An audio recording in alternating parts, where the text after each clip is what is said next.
ishoboye kudutabara kandi nubwo itadutabara ubu nta cyatuma tutayiringira. Ikaze mu ndirimbo y'umunsi. Mwene data ndagira ngo igitutu abantu bashyira ku Mana si cyo gituma ikora imirimo ibakorera, ahubwo Imana yo ikora nk'uko yateguye mu mugambi wayo.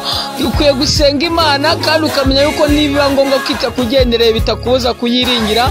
Umupango wawe ni uwuhe niba Imana itakugendereye muri uyu munsi? Umugabo witwa Habakukera avuze ngo naho imiti nitatoha ngo inzabibu nizere, ngo nta kabuza ko yishimana Imana agakiza kayo. Yesu aguhe umugisha kandi agukomeze mu bihuri gucamo. Amen.